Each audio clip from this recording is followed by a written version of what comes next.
حضرت عمر کی بات میں کر چکا ہوں، کفا بالموت واعظا یا عمر کی، کہ موت کو کیسے یاد کرتے۔ او میں ایک بات اور کر رہا ہوں، حضرت عمر کی فکر آخرت دیکھیں۔ اس خبیث بے ایمان ملعون نے حضرت عمر کو خنجر مارا، ابو لولو مجوسی نے۔ سیدنا عمر رضی اللہ عنہ نے پیچھے سے یوں ہاتھ کیا تو نماز میں جو بندہ پیچھے ہاتھ میں آیا اسے امامت کے لیے آگے کر دیا تاکہ وہ نماز مکمل کرائے۔ امام کو کوئی عذر لائق ہو جائے تو پیچھے والا نماز مکمل کرا سکتا ہے، تو ہاتھ گیا حضرت عبد الرحمن بن عوف کے ہاتھ میں، انہوں نے نماز مکمل کرائی۔ حضرت عمر رضی اللہ تعالیٰ عنہ کو جب آخرت کی فکر لگی تو سیدنا عمر نے اپنے بیٹے حضرت عبداللہ بن عمر کو فرمایا، جاؤ اماں جان عائشہ رضی اللہ عنہ کے پاس، ان سے اجازت لو کہ عمر چاہتا ہے کہ میری قبر حضور اور ابو بکر کے ساتھ بنے روضہ اقدس میں، اجازت ہے؟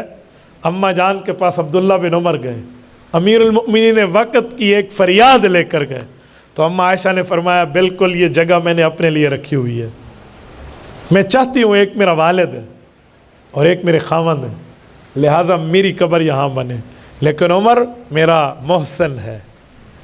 اس احسان پر بھی ایک جملہ کہوں نا، جب بات ہوئی تھی نا اماں عائشہ پر اعتراض آیا تھا، وہ اس پر واقعہ کیا ہے اسے واقعہ عفق، تو حضرت عمر ہی تھے جن نے اللہ کے رسول سے عرض کیا، یا رسول اللہ پلیت مکھی اللہ آپ کے جسم پہ نہیں بیٹھنے دیتا، غلط عورت کو آپ کے بستر پہ آنے دے گا؟ حضرت عمر کی یہ بات بڑی مشہور تھی۔ تو حضرت اماں نے کہا کہ مجھے عمر کا احسان یاد ہے، جگہ میں نے اپنے لیے رکھی تھی، حجرہ آج بھی عائشہ کہلاتا ہے، لیکن میں اپنے پر ترجیح دے کر عمر فاروق کو اپنی جگہ دے رہی ہوں۔ بیٹے نے آ کر بتایا، حضرت عمر خوشی سے رونے لگے، کہا ایک بات ذہن میں رکھنا کہ جب میری شہادت ہو جائے ایک بار پھر جانا ویریفیکیشن کے لیے۔ کہا ابو پھر کیوں؟ کہا ہو سکتا ہے میری سانسیں چل رہی ہیں تو میری زندگی کا حیا کیا ہو سکتا ہے میری شہادت کے بعد کہیں میں نے فیصلہ بدل لیا تو پھر مجھے وہاں دفن نہ کرنا۔ اور اس موقع پہ عبداللہ بن عمر نے اپنے گود میں حضرت عمر کا سر رکھا ہوا تھا، تو بیٹے کو کہا کہ بیٹا یہ میرے سر کے نیچے، کہا میری ران ہے، کہا نکالو۔ ابو آپ تکلیف میں خون بہہ رہا ہے، کہا نکالو۔ وہاں سے نکالا، کہا مٹی پہ رکھ دو میرے سر کو، اور اپنے سر کو یوں مٹی سے رگڑ کے کہا وَيْلُ لَكَ يَا عمر إِن لَّمْ يَغْفِرْ لَكَ رَبُّكَ، عمر تیرے رب نے تجھے معاف نہ کیا تو تو نہیں بخشا جائے گا۔ یہ عمر کی فکر آخرت ہے رضی اللہ عنہ۔ حضرت عمر، کون عمر؟ جس کا کوڑا لگے مدینے کا زلزلہ آج تک نہ قیامت رک جائے، اور کوڑا مارتے ہوئے زمین کو، یہ نہیں ہے زمین اللہ کا واسطہ ہلنا بند کر دے، نہیں، کوڑا مار کے کہا فرات کے کنارے کتے کی پیاس کی مجھے فکر ہے، میں نے کوئی ناانصافی کی ہے تو ہل رہی ہے، یوں ڈانٹ کر بات کی ہے۔ عمر فاروق نے عناصر اربع پہ حکمرانی کی ہے، ہوا آگ پانی مٹی عناصر اربع ہیں، ان چاروں پہ حکمرانی حضرت عمر کی۔ مٹی پہ کوڑا مارا تو زلزلہ روکا نا، پانی دریائے نیل کو بھی منت نہیں کی تھی، جب دریائے نیل نہیں چل رہا تھا تو خط لکھا کہ اللہ کے حکم سے چلتا ہے چل ورنہ ہمیں تیری کوئی ضرورت نہیں ہے۔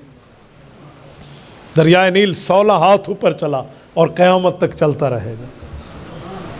آواز لی ہوا نے اور ساریہ بن زنیم کے کانوں تک جا کر الجبل پہنچا دی۔ ہرہ کی آگ نکلی تو تمیم داری نے عرض کیا امیر المؤمنین کہ ہرہ کی آگ نکل کے لوگوں کو لاوے کے طور پہ جلا رہی ہے۔ اچھا یہ دائیں میں دیکھو کچھ نہ ملا، چادر دکھائے۔ حضرت عمر فاروق رضی اللہ عنہ کندھے پہ چادر تھی، ادھر ادھر کچھ نہ ملا نا، یوں چادر اتاری کہ تمیم یہ لو، اسے جا کر آگ کو کہہ دو جاؤ وہاں جا جہاں سے نکلی ہے۔